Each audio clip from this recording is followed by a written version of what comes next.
ओम दुर्गे नमः सत्यों शमता की शमता की। आज का प्रसंग है, मनुष्य का भाग कब लिखा जाता है, जन्म लेने से पहले या जन्म लेने के बाद।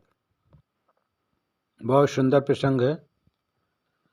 मनुष्य का भाग जन्म से पहले लिखा रहता है या फिर यह हमारे कर्मों से निर्धारित होता है।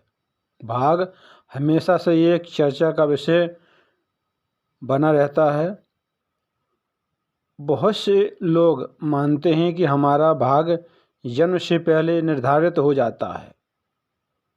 बहुत से लोगों का मानना है कि मनुष्य का कर्म ही उसके भाग को निर्धारित करता है। भाग और कर्म के समझने के लिए यह ज़रूरी है कि आपको इससे यह पता चलेगा कि मनुष्य पाप कर्म अपने पूर्व निर्धारित भाग के कारण करता है या वह अपने कर्मों से अपने भाग को बनाता है और बिगाड़ता है। इस वीडियो में जानेंगे कि भाग और कर्म में अधिक शक्तिशाली कौन है और क्यों, और क्या वाकई में भाग हमारे कर्मों से बनता है। इस विषय में गरुड़ पुराण में, हिंदू धर्म ग्रंथों में और अन्य धर्मों में क्या लिखा है वह भी इस वीडियो में देखेंगे। जय माता की कमेंट बॉक्स में लिखकर माता रानी को अपना आभार व्यक्त करें। गरुड़ पुराण में लिखा है, भाग को लेकर जानते हैं। इसके बाद भगवत गीता में जो लिखा है, भगवान श्री कृष्ण ने जो कहा है, हिंदू शास्त्रों में लिखा है कि केवल मृत्यु के बाद शरीर नष्ट होता है, लेकिन आत्मा कभी नहीं मरती है। गरुड़ पुराण में बताया गया है कि कुल 84 लाख योनियों में मनुष्य की सबसे श्रेष्ठ योनि होती है। मनुष्य को उसके कर्मों के अनुसार मृत्यु के बाद अगली योनि प्राप्त होती है। इसका अर्थ हुआ कि मृत्यु के बाद आपका किस योनि में जन्म होगा यह पहले से ही निर्धारित होता है। निष्काम भाव से किया गया कोई भी कर्म ही सबसे उत्तम कर्म है। कर्ता भाव से किया गया कोई भी अच्छा कर्म अच्छा तो है पर उत्तम नहीं है। चाणक्य के अनुसार सबसे बड़ा कर्म क्या है? दान। अर्थात आप अपने जीवन में जिस तरह का कर्म करेंगे, मृत्यु के पश्चात उसी के आधार पर ही आपका अगला जन्म होगा। गरुड़ पुराण के अनुसार ऐसा व्यक्ति जो धर्म, वेद और धार्मिक ग्रंथों का अपमान करता है, ईश्वर में विश्वास नहीं रखता है और उनको अपशब्द कहता है, ऐसे नास्तिक व्यक्ति का अगला जन्म कुत्ते की योनि में होता है। जो लोग मित्र के रूप में शत्रु बने रहते हैं, पीठ पीछे धोखा देते हैं, उनका अगला जन्म गिद्ध की योनि में होता है।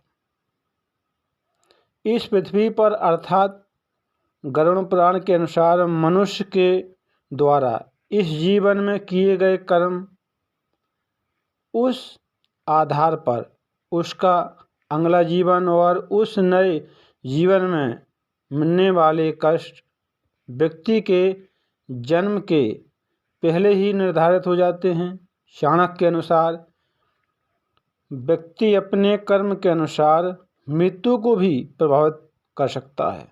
चाणक्य ने बताया कि किसी भी मनुष्य कि भाग की 5 चीज़ें माँ के गर्भ में ही तय हो जाती हैं। मनुष्य के पृथ्वी पर रहने वाले प्राणी की 5 चीज़ें आयु, कर्म, धन संपत्ति, विद्या और मृत्यु का समय भाग में उसी समय लिख दिया जाता है जब वह माँ के गर्भ में रहता है। चाणक्य के अनुसार किसी भी शिशु की आयु माँ के गर्भ में तय हो जाती है। बच्चा अल्पायु होगा या दीर्घायु होगा, बच्चा आ पाएगा या नहीं आ पाएगा संसार में, ये सब माँ के गर्भ में ही तय हो जाएगा।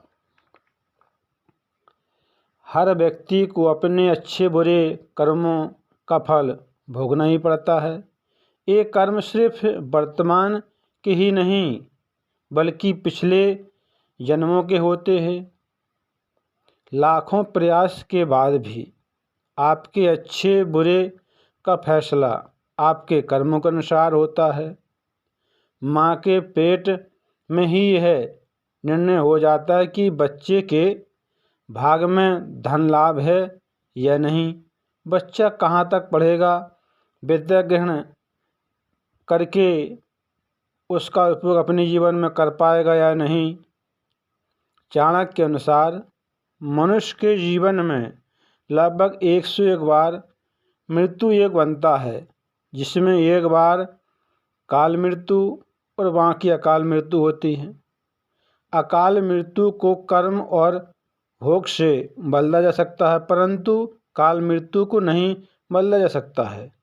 इस विषय में भगवान श्री कृष्ण ने गीता में क्या कहा है? गीता में श्री कृष्ण ने बताया कि मनुष्य का भाग किन चीज़ों से तय होता है।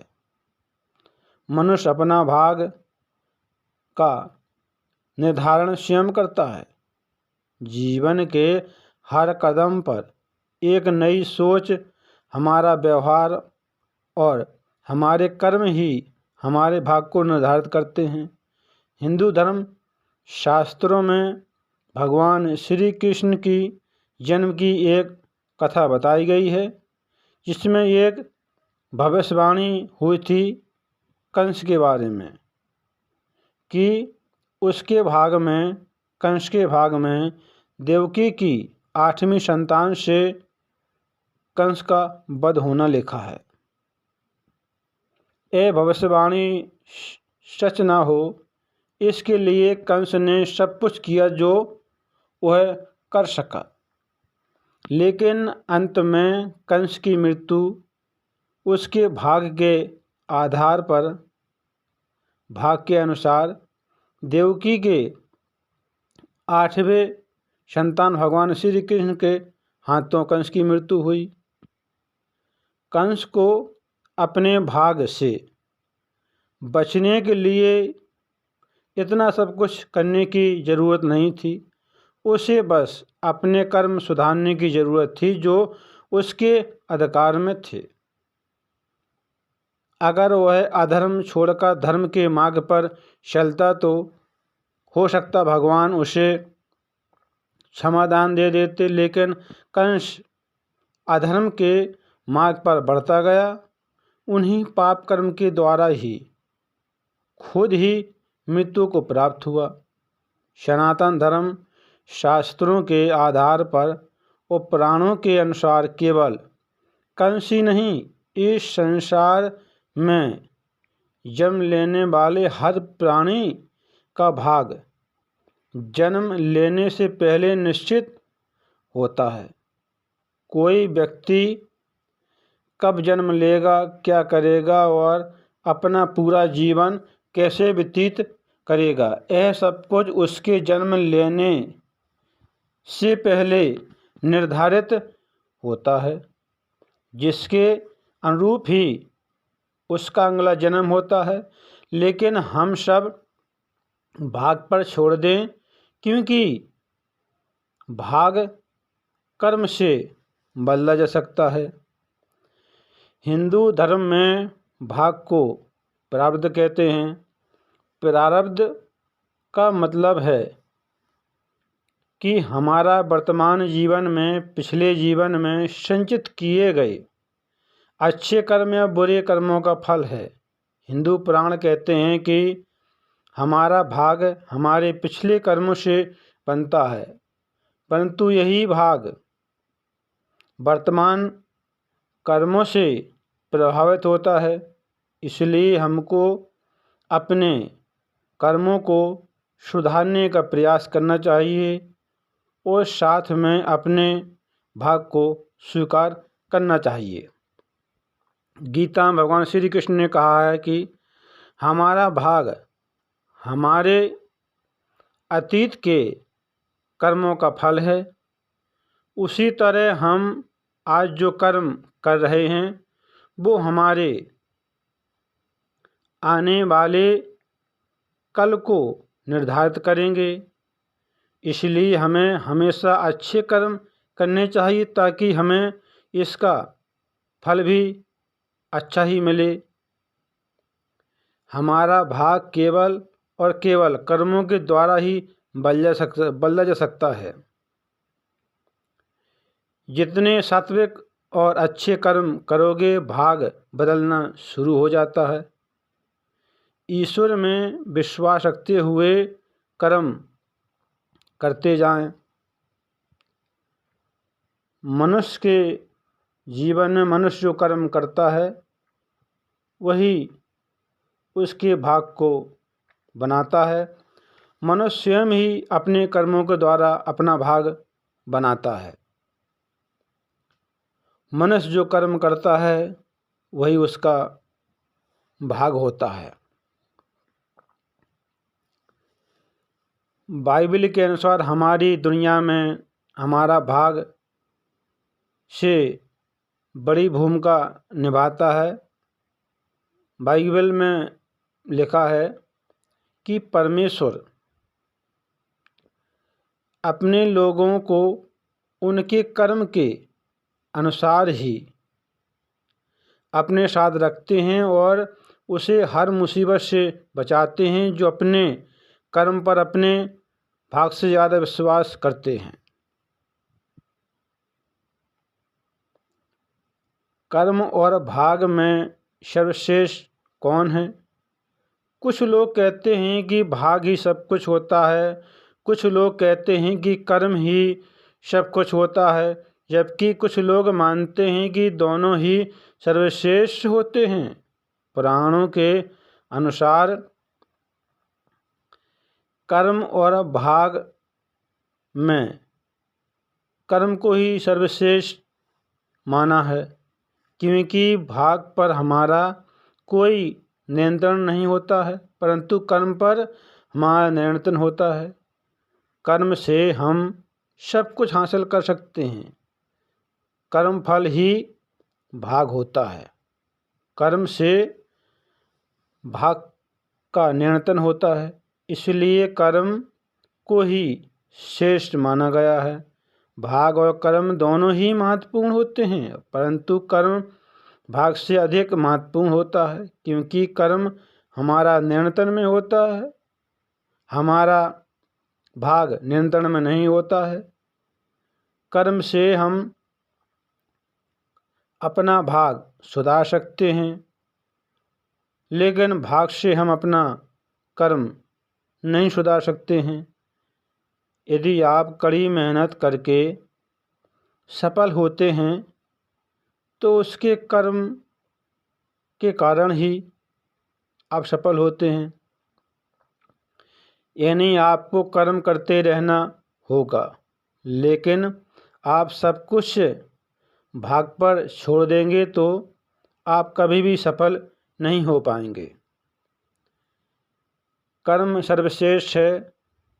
कर्म तब सर्वश्रेष्ठ है जब मनुष्य अच्छे कर्म करे। अच्छा बुरा कि ये अच्छा कर्म है कि बुरा है, कौन बताता है? धर्म। मनुष्य जो दिन भर पूरा करता है वह कर्म ही करता है। कोई भी करता है सुबह से लेकर शाम तक वो कर्मी है। लेकिन धर्म बताता है कि मनुष्य जब दूध का सेवन करता है और शराब का सेवन करता है, धर्म बताता है कि सत्य क्या है, असत्य क्या है, सही क्या है, गलत क्या है। कर्म धर्म के अनुसार किया जाए तभी वो सर्वश्रेष्ठ होता है। कर्म तो वो भी है जो मनुष्य शराब पीता है, और कर्म वो भी है जो मनुष्य दूध का सेवन करता है। लेकिन धर्म ही बताता है कर्म सही कौन है और गलत कौन है। कर्म तभी सर्वश्रेष्ठ है जब धर्म के अनुसार किया जाए। कर्म के अनुसार ही मार्कंडेय ऋषि ने, उनके भाग में कोई संतान नहीं थी, भगवान शंकर की तपस्या करके वरदान के रूप में पुत्र की प्राप्ति की। भगवान शंकर बोले, मार्कंडेय ऋषि तुम्हारे भाग में कोई संतान नहीं, फिर भी तुमने तपस्या की है, कर्म किया तो उसका फल तो मिलेगा। तब उन्होंने कहा कि तुमको पुत्र चाहिए गुणवान और तेजवान, तो वह पुत्र अल्पायु होगा, और दीर्घायु पुत्र होगा तो गुणहीन अज्ञानी होगा। तो ऋषि बोले, प्रभु हमको तेजवान और गुणवान पुत्र चाहिए, लेकिन वह होगा अल्पायु। तब मार्कंडेय के पुत्र मार्कंडेय को पता चला कि हमारा जीवन कुछ ही क्षणों में, कुछ ही दिनों में समाप्त होने वाला है। उन्होंने कर्म करके ही अपना भाग बदल लिया, और हमेशा के लिए भगवान शंकर ने उन्हें अमर कर दिया। कर्म के द्वारा ही राजा पृथु ने हजायज्ञ किए थे और भगवान विष्णु का पद प्राप्त किया था। कर्म के द्वारा ही राजा बलि ने शोक करके इंद्र का पद प्राप्त किया। कर्म सर्वश्रेष्ठ है तब जब धर्म के अनुसार किया जाए, क्योंकि मनुष्य जो पूरा दिन करता है वो कर्म ही है। लेकिन जब धर्म के अनुसार कर्म करता है वही सर्वश्रेष्ठ है। बहुत ही सुंदर प्रसंग था कि कर्म और भाग में सर्वश्रेष्ठ कौन है, शक्तिशाली कौन है। तो जो मनुष्य कर्म करता है उसके द्वारा ही उसका भाग बनता है। कर्म सर्वश्रेष्ठ है तब जब धर्म के अनुसार अच्छे कर्म किए जाएं, तभी सर्वश्रेष्ठ है।